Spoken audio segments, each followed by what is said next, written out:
name is Kate Griffin, and I'm Associate Head of Programmes here at the National Centre for Writing. And we're delighted to be hosting this Meet the World event as part of this year's BCLT Summer School. I would like to welcome our panel this afternoon.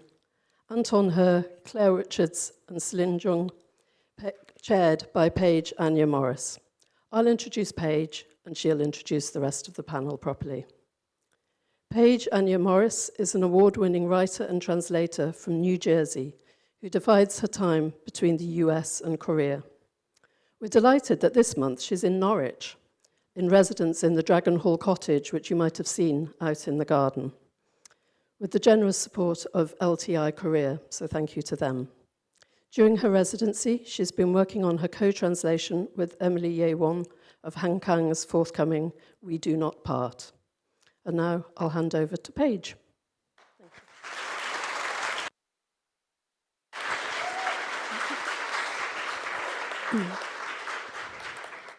Thank you so much, Kate, for the introduction, and thank you, everyone, for coming to today's event. This is a panel called Translators with Love, Collaboration in Translation, and I'm really honored to be in conversation with our guests today. I'll ask them each to introduce themselves first. So we'll start to my right. Hi, my name is Claire Richards. I'm a translator from Korean. I'm also an editor and very occasionally a writer. I'm really pleased to be part of this panel with such esteemed translators, and I'm really looking forward to the conversation. I was mentored by Anton 3 years ago as part of the National Centre for Writing Emerging Translators Mentorship. And the book that I worked on with Anton as part of that mentorship was published last month, Kang Hwa-ge as Another Person, and that was my first novel translation. And of course, I worked on a BTS book as well with Anton and Celine, as you all know. Thank you.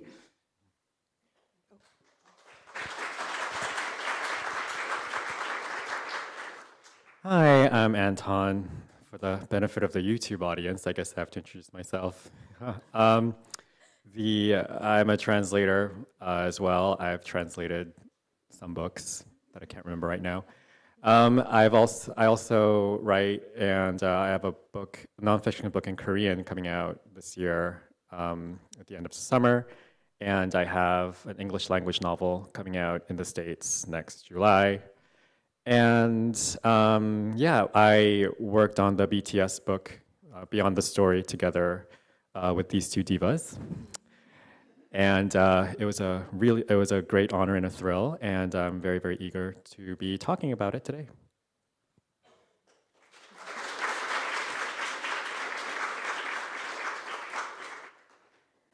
Hi, my name is Celine Jung, and I am a translator based in Toronto. And it's really such an honor to be here, not just on stage, but to be among these incredible, distinguished translators. And I suppose my published works would include The Gwangju Uprising, which is a historical book about the democratization movement in South Korea in 1980. And I also contributed to The Age of Doubt, which is a short story anthology by the Korean writer Park Kyung-ni. And of course, I collaborated with these two incredible translators on the incredible BTS book. Yeah, thank you so much.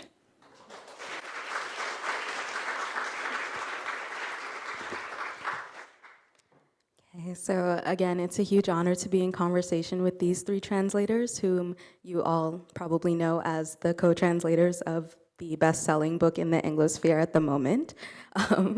So, of course, today we'll talk a bit about their collaboration process for that book and some other projects as well. So to start off, I'd love to know more, and I'm sure everyone would, about the collaboration on the BTS book and what that co-translation process looked like for all of you. So maybe we can start with Anton. So what I want to really emphasize for all the translators in the audience is that translation is inherently collaborative, and no one can go at it alone when it comes to translation. And today we hope to show you like all the different kinds of ways in which collaboration exists in translation. But fundamentally, translation is going to be collaborative because you're not producing your own text, you are collaborating with the author. Even if you never meet the author, even if the author is dead, you are collaborating with their text, and therefore, fundamentally, translation is a collaborative endeavor. And because quite often you will encounter translators who say they want to do the job because they're, the solitude and they don't like hanging out with other people, and there are many elements of that, but literary translation, at the very least, is an extremely, extremely collaborative enterprise where you really need to work with your author, your author's other rights holders, your author's agent, your editor, several different editors because you're submitting to more than one place, your editor's marketing team, and then to the readership that exists outside of the publishing sphere, because quite often your author will not be able to promote their own work in the target language, and therefore you end up doing quite a lot of that work. And so collaboration is inherent, it's in our blood. We do workshops as well. We're doing a workshop right now at the British Center for Literary Translation Summer School. And so co-translation should be a very, very natural thing for translators to do. And indeed, there are many, many books that are co-translated. Before last year, if you were to tell me what it's like to have worked on the one book previous to the BTS book that I've worked in co-translation, I would have told you that it was like going to work every day in hell with Satan. It was a horrible experience, I think the worst of my career. And after that, I decided I would never co-translate a book ever again. But then what happened was I decided to do it for world peace. And let me explain. So I have an author, Kyung-Suk Shun, and there is a Japanese author named Yuko Tsushima. And they are friends, and they have a book of correspondence between each other. So they wrote letters to each other, and there's an entire book that exists for it. I really want to translate this book, and I could translate from the Korean translation of the Japanese letters, but this is such a great opportunity to bridge the historical divide between Korea and Japan, and to sort of showcase and highlight to the world that Koreans and Japanese people can be friends.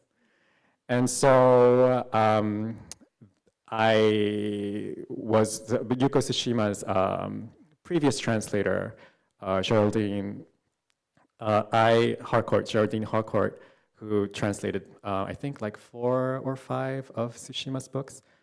I was friends with her, but then she sadly passed away. And some years passed before I began wondering, Yuko Tsushima must have another translator by now. She's such a major writer. And through the Japanese translator committee, thank you, Japanese translators, I managed to get some embargoed information at the time, which was that Lisa Hoffman-Kuroda had indeed taken on the mantle. And I immediately messaged her and I said, Lisa, we must do this for world peace. And she came on board, and we are now very close to getting a deal. So and she did so much work for it, and really that book would not be possible without Lisa Hoffman-Kuroda, and I always think of it as Lisa's book, even though there are 2 authors and 2 translators on it. I think this is Lisa's book. It wouldn't exist without Lisa.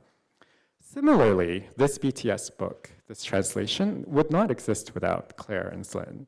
It just would not, because the way that it came to me was, it's very difficult to actually hire a Korean literary translator, because there aren't that many who can translate on a certain level when it comes to Korean literature and translation. 80% of the people who can are in this room right now.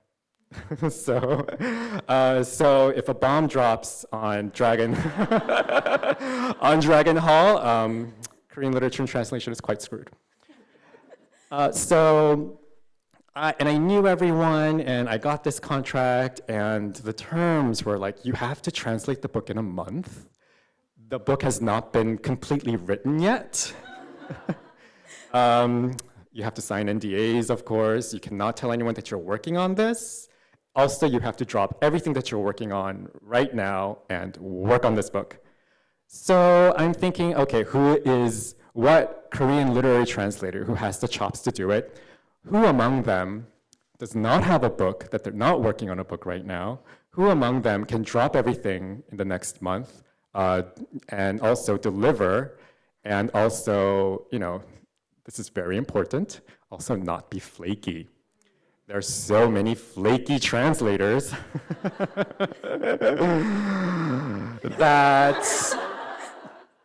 that like, because of the nature of this project, if a translator is flaky, then I can step in and just like do the work myself, but the nature of this project like mandated that would be impossible. That would just be impossible. On sale in the back there is the Strangers Press Iyagi series. This is 8 Korean authors, 7 Korean translators. And the reason why there are not 8 Korean translators is because I tried to find another translator for one of them, but I could not find anyone who was free. Like, this one was doing that Gwangju book, and and this one had already done a chapbook. This one was also done the chapbook. So I was like, okay, I've run out of the people in this room basically at the time. And so I was like, okay, I have to do it myself. And so I did it. I did it myself, and I'm sure people are going to think, oh, he translated 2 stories on his own because he wanted to give himself an extra job. Believe me, I did not need more work, because. Yeah, so it's very, very hard to find translators. So for me, I was like, I can do this work only if I can have at least 2 translators. And I thought of Slyn and Claire. Slyn, because she is one of the most perfect translators that I've ever encountered. Like in a workshop, she once submitted something where I had no comments on, not even like any like punctuation mistakes, and I had to give it back to her and say, I know it looks like I didn't read it, but it's because it was too perfect. So, so I really did read and appreciate your sample. So, and Claire, of course, Claire is like super professional. Like she's the opposite of flaky. If Claire says that she can do something, and she will do something, like she will do it. And I learned. Like Claire just said that she was my mentee and I was her mentor, but I learned a lot from Claire as we worked together, because she taught me how to like really think in terms of like discrete units of time, and to like write everything out and write everything down and like make everything systematic so that it's not such a mess in my messy brain. And so Claire is responsible for like dramatic improvements in my practice. And everyone else was like in graduate school or applying to graduate school, or I didn't trust them, or not well. Like a lot, you guys have to really take care of your bodies, because translators get sick all the time. Repetitive stress injury, like I know so many translators who like have repetitive stress injury, and it's like no joke, because you can't work for like over a year. Like it's really no joke. And we're not active, we're not walking around. So you guys really have to like take care of your bodies. I once taught this student at grad school, and she was a yoga instructor, and she was like the best translator. Like, yeah, apparently that's what it takes. So, and thankfully, and the other thing was, I needed to have worked with them previously, so I know that they're good at their job, and also that they can trust me, because I was not allowed to tell them what this book was. I can only tell them, hey, Slyn, so there's this book. We have to translate it in a month from now. It's 500 pages. It's also not written yet. Do you want to like hang out?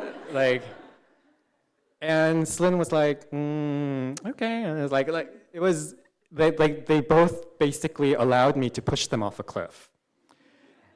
And we could do that because we had worked together. And so they had faith that if Anton Her pushes them off a cliff, then somehow like they'll be able to fly. And I had faith in them because I'd worked with them, collaborated with them previously in workshops and mentorship programs and so on, that I knew that these were the best, and they would be totally able to survive cliff fall and just go soaring into the air. So yeah, so that was how we got to collaborating. And I remember it was just so stressful because the delivery of the chapters was like staggered. So I was like, is this gonna come in on time? Is this gonna come in on time? And then we would be reading each other's translations for for editing and unity of voice. And I'd be reading Slin's translation and I'd be like, oh my God, this is so perfect that it's therapeutic.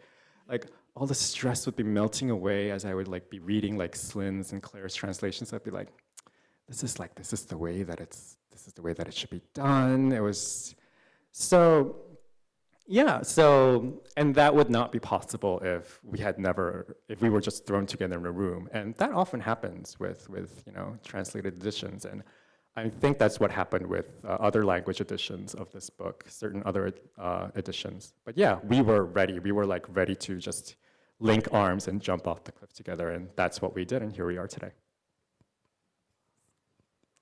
That is such a wild and really insightful story into a kind of behind the scenes look at Beyond the Story. And I'm curious to hear a bit from Claire and Slyn as well. You also have done a lot of co-translation, collaborative translation, and how would you say that those processes compared to the experience working on the BTS book?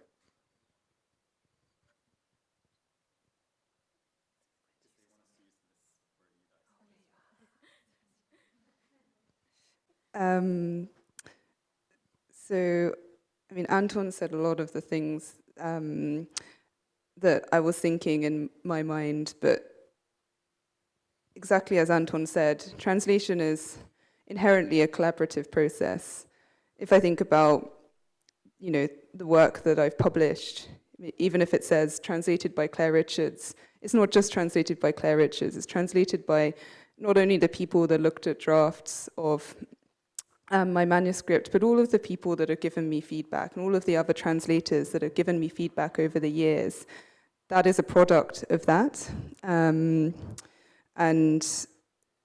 as Anton said, a product of that is also trust for the translators you work with. When Anton called me out of the blue one day and said, so do you have free time these days? And I was like, what do you mean? He's like, so do you want to work on this book? It's not finished. I can't tell you what it is. It's 500 pages and we have to do it in a month. I think if it was anyone who I didn't trust completely, I would be like, no way am I doing that. But because I trusted Anton, I knew that I could, go ahead with this and that whatever happened, we would, as co-translators, we would stick together. And then when I found out what the book was, obviously that was a huge shock. And it was hugely overwhelming because can I do this? What if something goes wrong? All of those thoughts go through your head, all at once.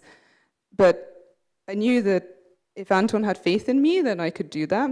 And I also knew that Anton would stand up for us as well. If, you imagine all the eventualities in your mind, but if there was a problem with the rights holders or if there was, if someone had criticized us, I knew that Anton would stand up for us. And so that really put me at ease. And having that trust, I think, is so important, like Anton said. And actually, I remember when Anton said that, oh, we should do a panel at the BCLT about co-translation, and I was like, my first reaction was like, what would we talk about? Because the reason I thought that was because working with Anton and Slyn, there was literally zero problems. It was just such a smooth. It was just such a smooth, easy process. There are many, many difficult things about the project, but actually, in terms of working with Anton and Slyn, it was just, I have nothing bad to say about it. It was just a really positive experience. I think because of the time, the nature of the limited time we had to work on the project, it meant that we each had to do our respective portion of the book. And we were there to support each other, but we had to just trust each other to each do our own part of it, because there wouldn't be loads of time for discussion. You know, we could, in an ideal world, we'd have months to work over it, and then we could workshop each other's translations and like think, and you know, oh, maybe we should all do it this way or that way. It wasn't time to think about it like that. So trust was really the key thing, and the co-translation part of it was just a fantastic experience.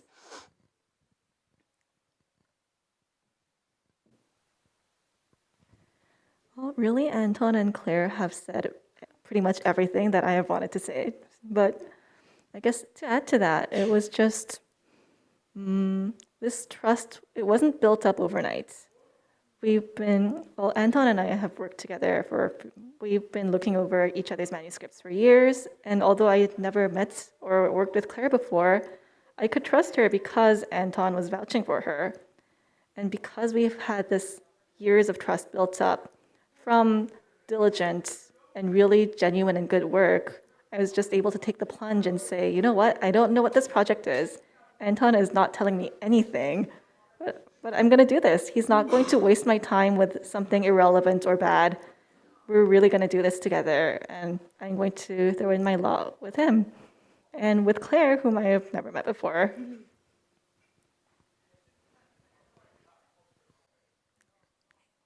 Thank you so much for sharing more about more insight into your experiences and kind of collaborating with each other after many years or for the first time. So I know there is a lot of history of workshopping and working together over the years. So all three of you are part of kind of larger networks of translators, as difficult as it may be to find a Korean translator in the moment. So I'm curious to hear more from you all about your experiences in bigger collectives, groups, workshop spaces, any kind of community of translators that you consider yourselves a part of. And could you speak more to what role those communities play in your translation process? Okay, we could start with Slyn. I guess the elephant or the tiger in the room would be the Smoking Tigers. It's a collective of Korean literary translators that was actually founded right here in Norwich.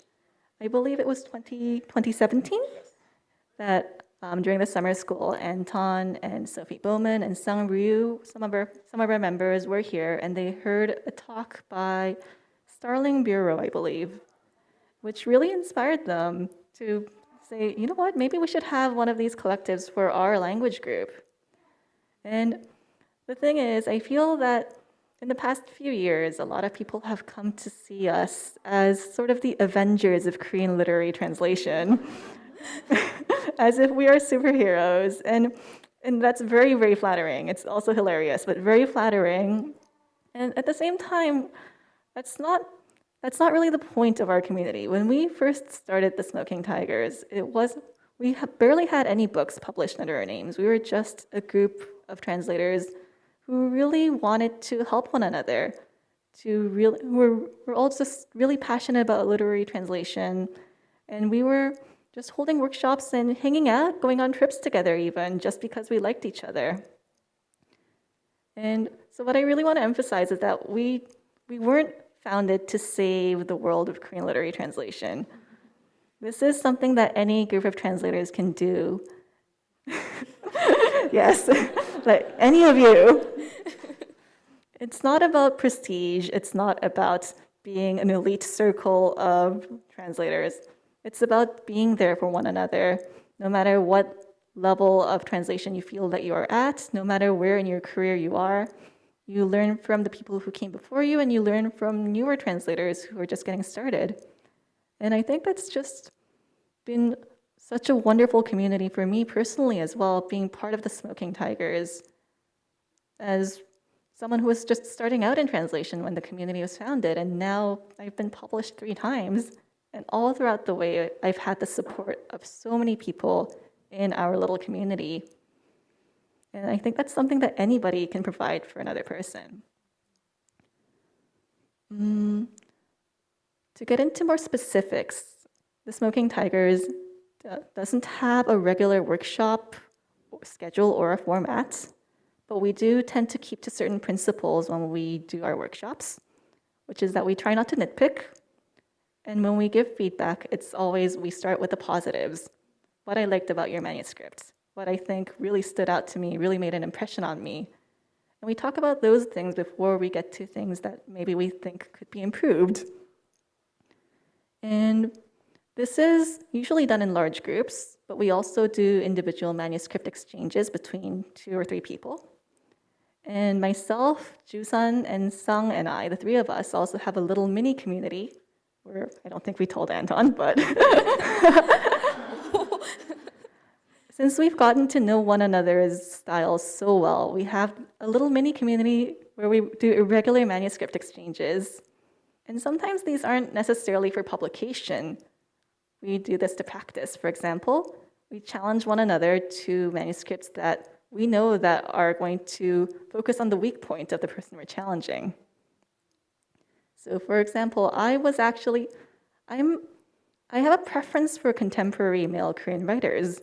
So one of my friends, Jusan, Sung challenged me to an excerpt from a story by a Korean author named Park Wan-seo, who is a lady who was born in 1931. That was a very, very, very big challenge for me. And for my part, I challenged Jusan, who is very good at capturing the tone and texture of her work, to working on a section that's very plain in tone and texture, but it's all about weaving all kinds of terminologies into coherent prose. And then Jusan, in turn, challenged Sung, who is very good at beautiful, sentimental prose, into doing an action scene with explosions, gunshots, knives. And the 3 of us got back together over Zoom, and we talked about our translation experiences and how it was incredible how much better we were than we thought at these aspects of translation that we thought we couldn't really do. And at the same time, it was really moving to see just how well we knew one another's styles. And by building up these experiences, we were able to really effectively challenge one another, help each other grow. And I think this is the kind of experience you can only really get once you've developed a community that has been together for a long time, that's really committed to growing together. So again, the Smoking Tigers is sometimes seen as the Avengers, but if we are superheroes in any way, it's in the way that we are a diverse group and we're committed to always helping each other, to be there for one another. And it's just because of one another. It's not because we have superpowers, it's because of our commitment and our friendship. Thank you.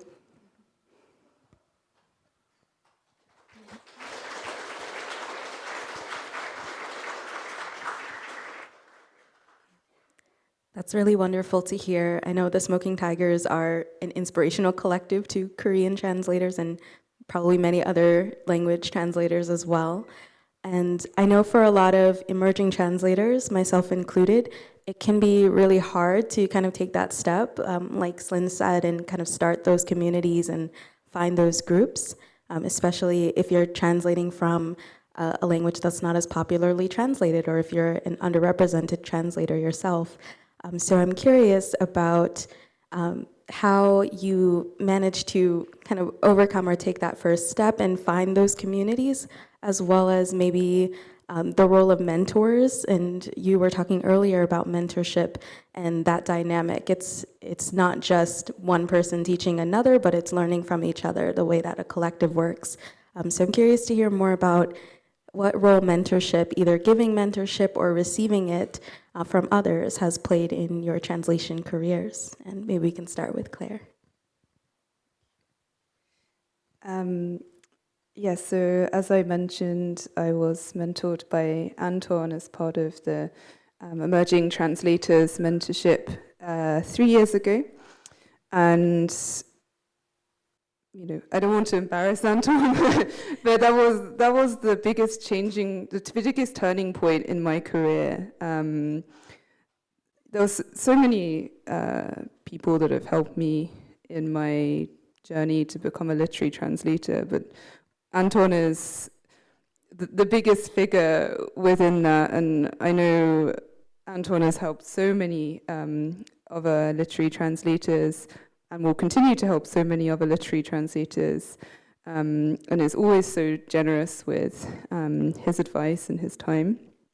That's because he's a generous person, but also you get so much back, and I've had that experience as well through giving my time to other translators. You get so much back from it, and you don't do it because you're like, oh, I'm giving something to you and I'm going to get back something from you later, but actually you learn so much. So if I'm reading a friend's manuscript and I'm giving edits or suggestions on their translation, I'm learning so much at the same time.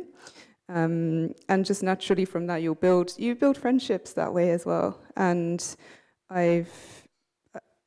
I'm not the most extroverted person, but I've naturally developed such good friendships with other translators through that process, and that's been wonderful. In terms of the mentorship was really very important to me personally, because being autistic, that I really, really value a structured support, and knew that I really wanted to be a literary translator because I knew that, for various reasons that would probably take too long to explain, but would be the ideal career for me. And I struggled for years with so many other jobs and, ordinary workplace environments that made me burn out, made me really, physically, mentally ill. And I really wanted to get into this field of literary translation, but it's so, as you all know, it's so much, it's a very opaque field. It's very difficult to break into. There are so many things that you need to know, but there's not like one, it's not like you can go and just read this one document and you know how to become a literary translator. There's so much insight and there's so much process. And particularly for me, that was so overwhelming. And that's why I really, really wanted to apply to the mentorship, to be able to have that kind of consistent and structured support. And so that, that meant so much to me, and that really, really helped me. And actually, when I think back on it now, it wasn't necessarily so complicated, but having someone, to be there along the way and take me through each of the processes meant that I wasn't overwhelmed and meant that I could do it. So I would really encourage anyone who's an emerging translator to apply for that scheme, because it's wonderful. And more communities develop from that as well, like communities with the other mentees who I remain good friends with. And in terms of, I know Paige was also saying in her question about communities, for example, Paige runs a Discord channel for Korean translators, and that's a really wonderful space. That's a more, rather than a regular workshop, that's just a space where you can go and ask questions and talk. And that's so nice as well. It's a different kind of collaboration, but people are always, even if it's just a random conversation about what K-drama we just watched, and that's also lovely as well. But, when people want to get feedback on their manuscript, they can post there and, ask all sorts of questions, or when there's some kind of strange reference that comes up in a text you're translating, you're guaranteed someone will be able to give you some helpful feedback. Then, inspired by Paige, I also set up my own Discord channel for deaf, disabled, and neurodivergent translators. And we always welcome new members, so if anyone is interested, please get in touch with me on Twitter, or you come talk to me and I can send you an invite link. That's one thing about Discord, is that the invite link's expired, so you can't just post it somewhere, so you have to go through this process of asking someone to invite you, but it's completely an open community, and we're not trying to be secretive. But this is, through, these things emerge, right? You start with mentorship and you build these other communities. And yeah, so I would really, really encourage just connect, even if you just connect with one or two other translators, particularly working in your language pair, they will be able to introduce you to other communities as well. And that is the biggest part, I think, in becoming a successful literary translator.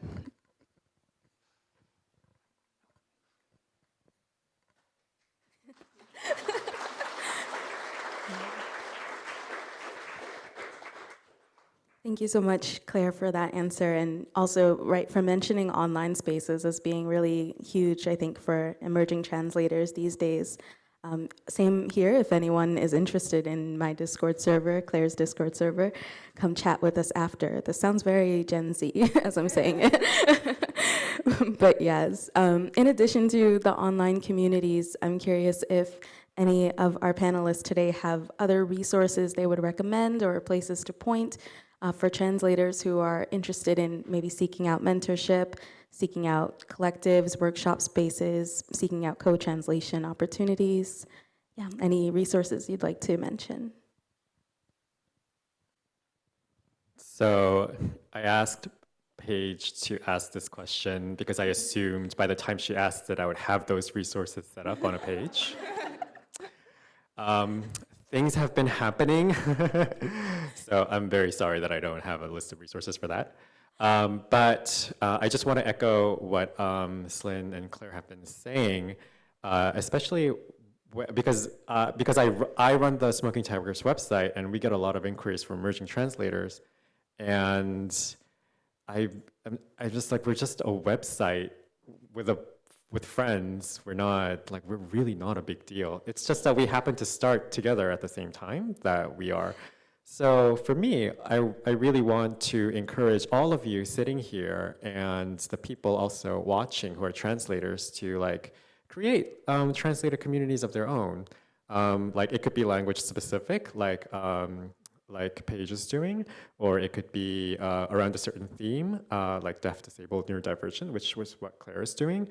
Like, it could just be like, oh, a bunch of people that I met at BCLT. Like, we have nothing in common. We weren't even in the same strand, but, you know, we vibed. So we just put a website together so that we can post our samples or whatever. And we meet regularly on Zoom. You all know how to Zoom now because, you know, because of thanks to the pandemic. So, and there's technology available, like Daniel Han, he introduced, I think it was Daniel Han who introduced me to like Doodle,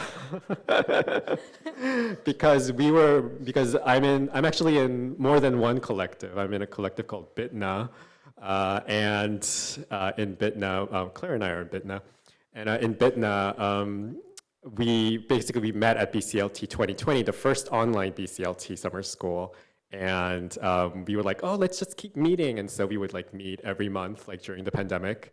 And we live all around the world. Like we live in Indonesia, we live in Singapore, we live in Korea. Like, so there are all these like handy technologies available for us to do like workshops and to just like talk.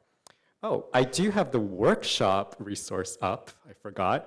If you go to smokingtigers.com, we have a blog, and in that blog, it says Smoking Tigers Translation Workshop Guidelines. And we follow those. You don't have to follow those. They're guidelines. You know, we're not gonna come to your house and, you know, slap the keyboard out of your hands. Like, so they're guidelines, and these are just like the rules and the procedures of workshop that we have found to be like the most, you know, conducive to discussion, and they could be applied to multilingual workshops as well. So smokingtigers.com, visit that. Should I mention the mentorship thing now, or do you think? Please do. Okay, so the mentorship that Claire has been talking about, that's actually the National Center for Writing, right here, the National Center for Writing Emerging Translators Mentorship Program. And they have, it's like a translator mentorship program that has a structure, and you have to apply for it, and they only pick like one person like per category, but it's like really worth looking into.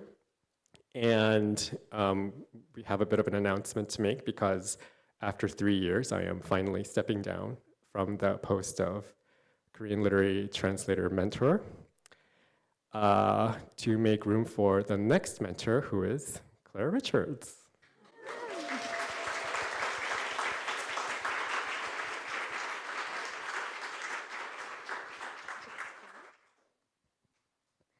Any words from the next generation of Korean literary mentorship?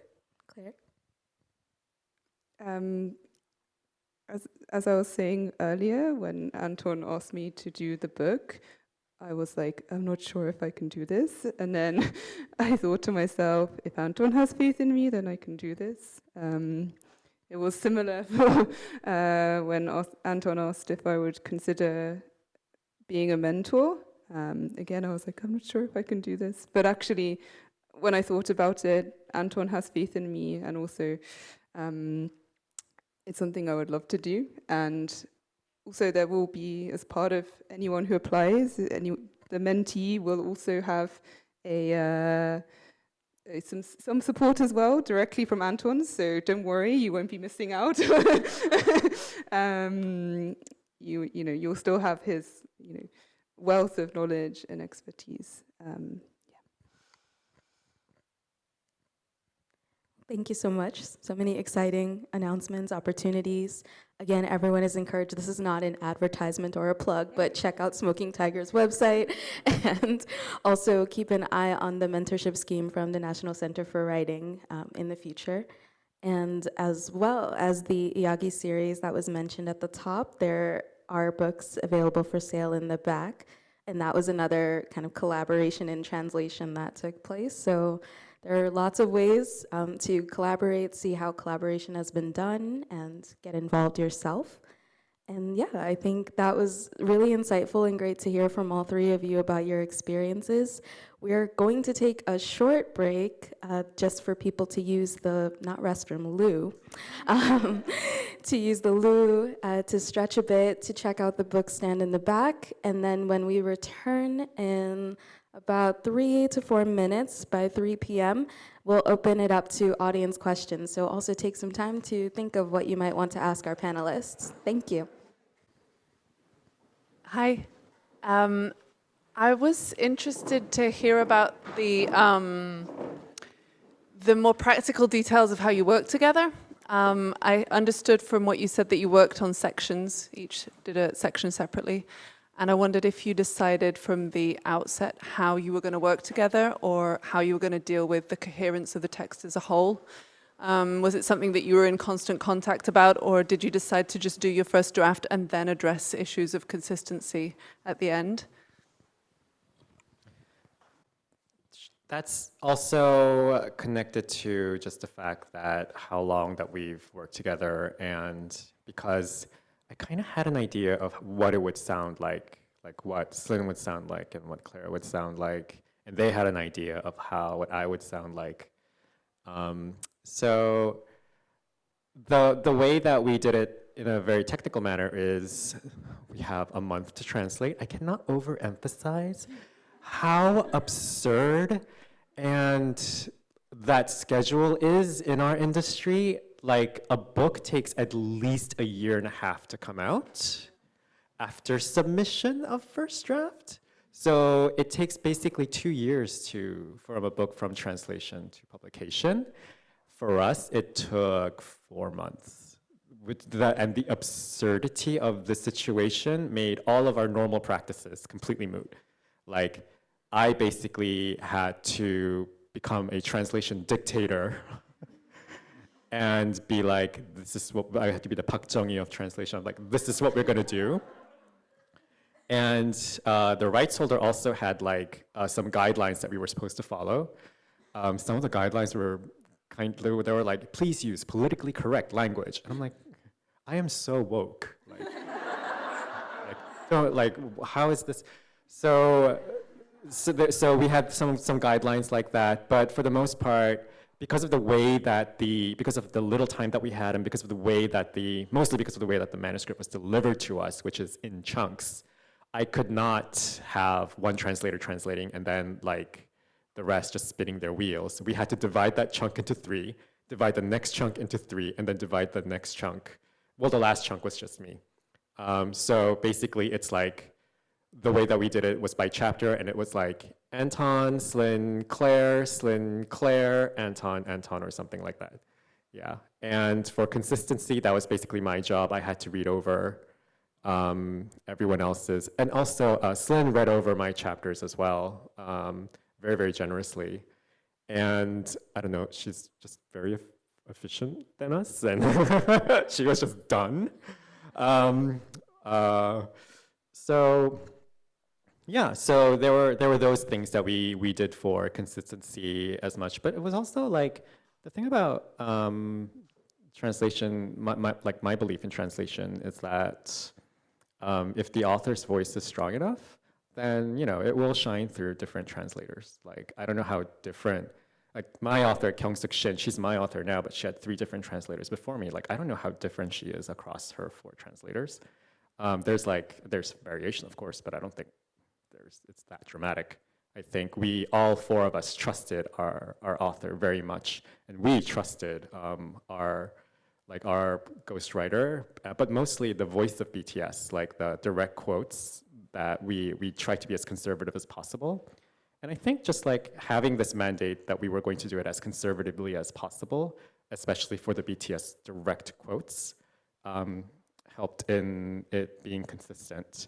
But also, God, was it Lawrence of Olivier? I think he was doing like a play in the afternoon and a play in the evening, and they're 2 completely different characters. And like, how do you switch characters like in a day?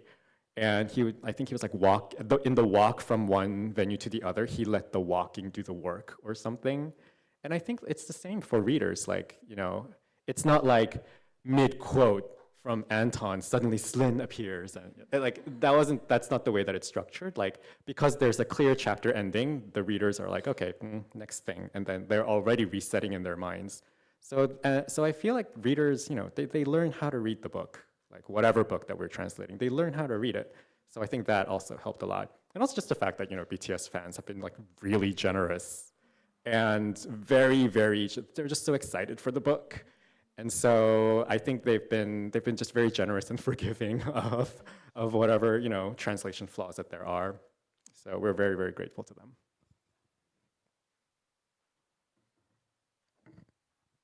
Thank you for that question. Are there any others? Just raise your hand and a mic will find you. Okay, one up here.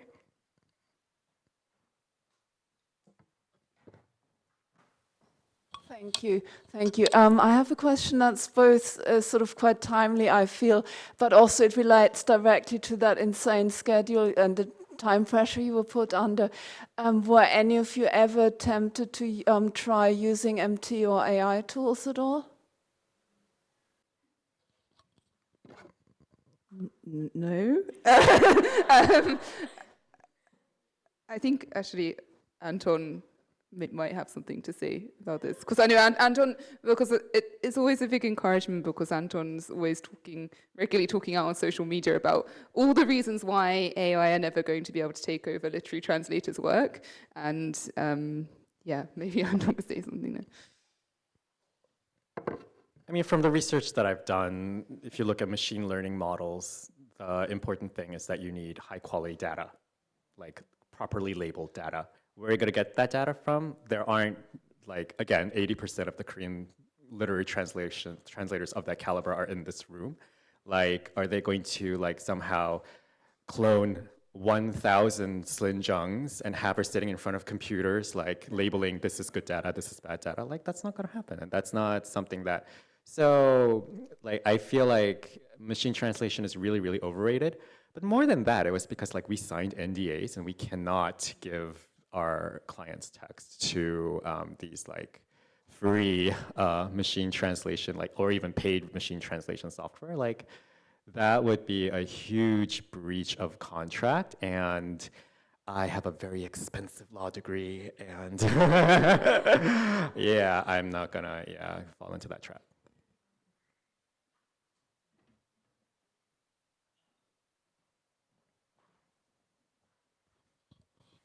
I have a question about translation collectives. I'm in a few, but as the months go by, less and less people show up, or people are just busy with other things.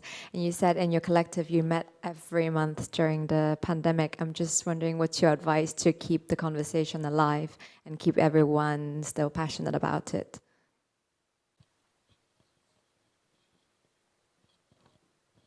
We didn't meet every month in our case, but we reached out to each other regularly because we were friends. Because we had that basic relationship as a basis for our professional relationship. We were able to just reach out to each other in a casual manner, say, hey, how are you doing? And like, what are you working on right now? Do you want to try workshopping it?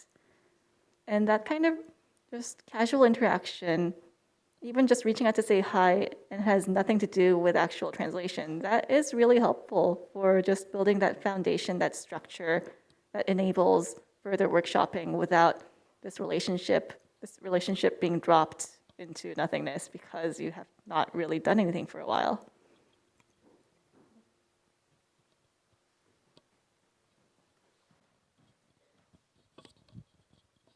Anybody else? I guess this goes back to what you were describing, Anton, as to what you felt you learned from Claire during the mentorship. I know you said that with this project, given the timeline, you know your normal processes didn't necessarily apply. But were there any sort of time-related like approaches that you'd adopted from Claire's? Which I feel like, Claire, you should probably set up a workshop just on that aspect of literary translation. I'd love to take it. But yeah, I'm just wondering, like, practically speaking, logistically speaking, were there ways that you created containers or like sort of sorted out the chunks of translation that worked really well for you?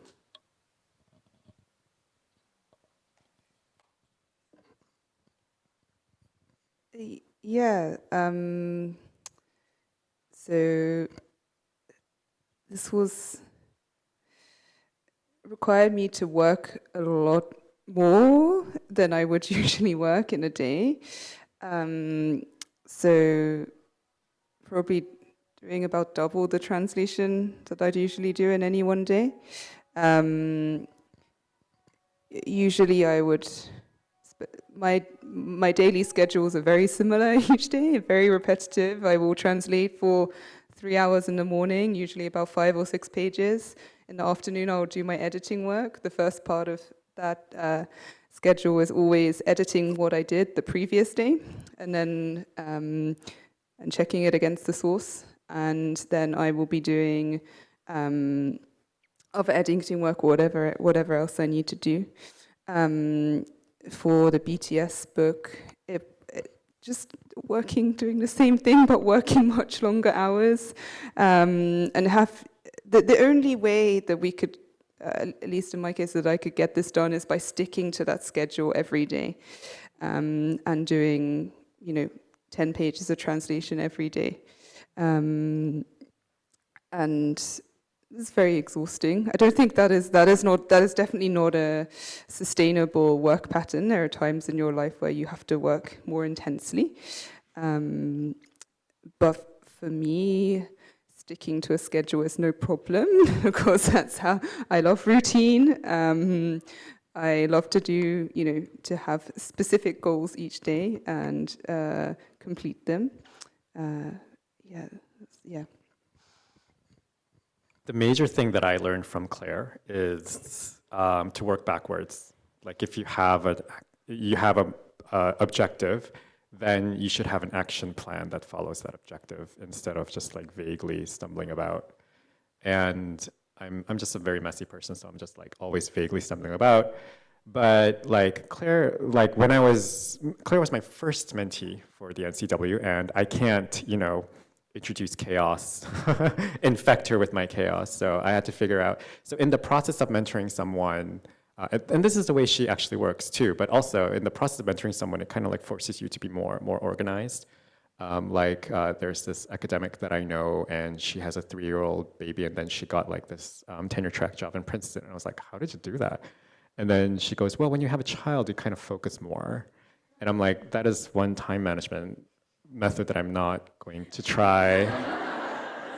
But like when you're responsible for someone else, in that sense, you're like, okay, I have to do what Claire is doing. I have to create. We have an objective. Our objective was for Claire to get the first book contract among her cohort. It's not a competition, but it kind of also is. And she won. And so that was the objective, and we were working backwards. And then so for this, to achieve this, we need to achieve these things. What do we need to do to achieve these things? How much time would each chunk of thing take? And then so by the end of it, we would have like a master plan, and then we would follow that. So because Claire, like having these action plans like really helped Claire. And it eventually, like I brought it into my own practice. And like I now have like a whiteboard where I kind of like write all of the books that I'm working on. And yeah, I use bullet journal, the bullet journal method. Like if you go on YouTube and then search bullet journal, like it forces you to write everything by hand, and it slows down your thinking enough so that you can organize everything. Like it's a really cool. So yeah, those are the kind of like two things that I do. And I would not have been able to do it without Claire, and I would not have been able to produce all this mountain of work without having mentored Claire. And that's the truth.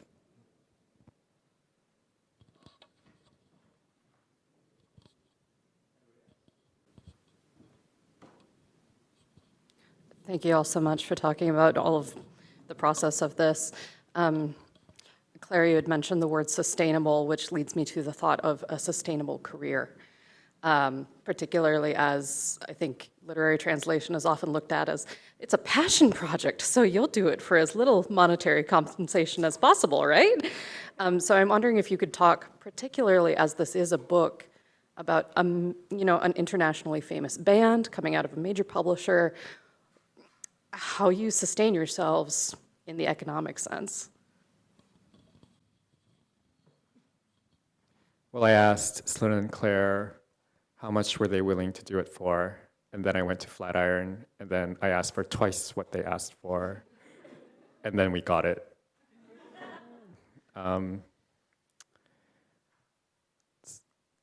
That's a very, very good question, of course. It's a question that we're all asking. It's different for every language combination.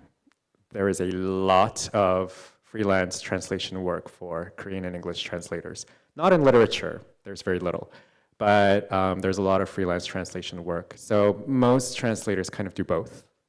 Like while they do a book and they also do other kinds of translation and simultaneous interpretation. Like it's a very sought after skill in language combination. So for us, it's a bit of a different. In 2017 though, when I went full time, I very deliberately defined full-time as not just translating books, but anything to do with literary translation, and that included teaching. So I did teaching gigs. Now, this is where collaboration becomes very, very important, and being part of a community of translators become very, very important. What is that book like? What Color Is Your Parachute? Like it says something like 70% of the world's jobs comes from referral. So for better or for worse, like networking and like being in a community is really, really important. Like with my mentees, like we share editors, we work together on pitches, and like sometimes I will get a book referred to, like asking me if I would like to translate a book or if I would like to, and there's a lot of and with that spillover, then I would like think about like translators who might be appropriate for this one. Oh, this one, and I would like give it. But if I don't know if you exist, and if I've never seen your work, then I can't do that for you, right? And so maybe reaching out to a translator who is kind of known for getting a lot of work and is helpful to other translators, like that might help. Being in, BCLT summer school program, that's what makes being in this program so like really helpful, because that also happens. Being in a translator collective, like I managed a Smoking Tigers email, and was it like this week or last week, Slyn, like you, someone came looking for Slyn, and I was like, oh, okay, that's a major book, and I was like, so yeah, there's so much relies on like these chance kind of like network events. Publishing is very, very insular, for better or for worse, mostly for worse. And for now, the game that you have to play is that it is a game, and you do have to kind of, I feel very reluctant saying this in public and going on the record about this, but Yeah, it's try to position yourself as well as possible so that that you're ready when that work comes to you. Because like if you have like emerging translators who are like, oh, I'm not sure if I want to be a literary translator, but I want to try it out, and then you were like, oh, here's this deadline, and they're like, oh, that deadline is too whatever for me. Like, I don't know, like you really have to be ready to receive the work and like project just the fact that you're ready. Like when I was picking my mentees, they were, of course, like the best translators, but they were also the most ambitious. And so I knew that I did not have to have, like, I did not have to lecture them on professionalism or like having certain attitudes or whatever. Like they were ready to work, and yeah, that quality is rarer than you think. And the people sitting here are rarer than you think. People are like, oh, there's so many translators, there isn't enough translation work, but I don't know, it's very hard to find. There are a lot of translators, but they're very hard to find like translators of a certain quality. That's where it's still pretty rare to see someone who combines all of those professional qualities, including like, you know, an advanced understanding of both languages. So just remember that you are a rare quality, be extremely professional, and be open to accidents, like things happening to you where like you might get an opportunity and use it. There's a great line from Pose, the TV show Pose, where Mother Blanca says, there's no point in getting a job if it doesn't get you another job. And that's kind of like the way you attack it. Leverage what you've done for the next job, and then leverage that for the next job and the next job. And then eventually you'll look back and you'll be like, oh, I've done 10 books.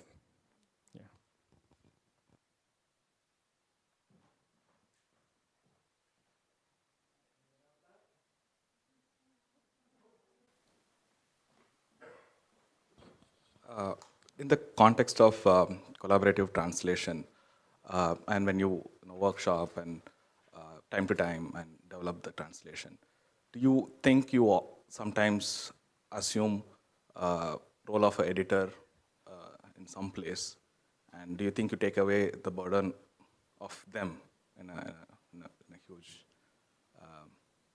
yeah.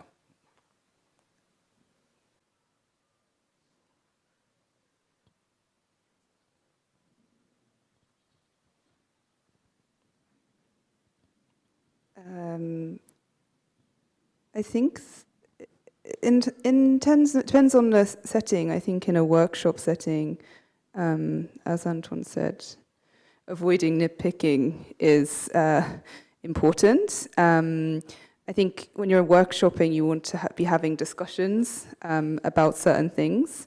I think there's definitely a real benefit to editing each other's work, but that probably takes place less in a workshop setting and more like when you're swapping. So you're sending each other's texts, and then you can actually like correct the typos and do the nitpicking at the same time. And I think doing those two processes in tandem is really helpful too, because you both have those kind of deeper, it's kind of more, deeper discussions about, okay, I love this thing. Okay, why did that person choose that thing? And that's what I was talking to Anton about yesterday. I was saying, it's kind of hard to say. Everyone's translations are so good. It's kind of hard to say something. But then we actually talked about it. Anton said, well, yeah, but we can point out the good things. And then I thought about it, and I was like, well, yeah, when we're pointing out the good things, we're actually having a discussion about why this works. And then we think about it more, because when we're translating, often it's like, well, this just, at least for me, it's like, this just sounds right. But then actually we go into the workshop and think, well, why does that sound right? And that's a really interesting conversation to have. So yeah, I would highly recommend doing both that kind of, one-to-one text swapping, editing, and alongside the workshops.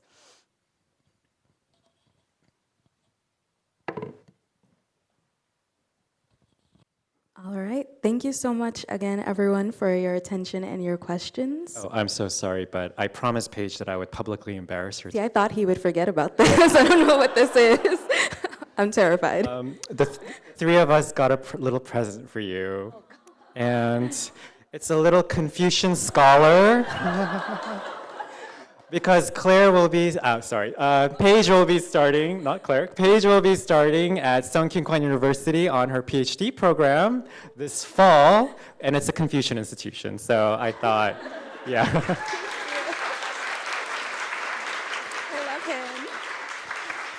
my gosh. I thought we were all winners hearing this discussion, but I'm the true winner. I can say thank you so much. Yes, I'll be excited to keep on working on the Korean literary translation sphere's rescuing if the Avengers will not do it. But thank you again to our three panelists for all of the insight you shared and for generously giving your time, experience, answers. And again, if anyone wants to come up and chat after, I think we would mostly be open to that, but also you can mill about and again check out the Iyagi series that's available at the bookstand in the back, and maybe also other books that are available on the bookshelves in the bookstores around Norwich if you're going on the tour. Okay, thank you again.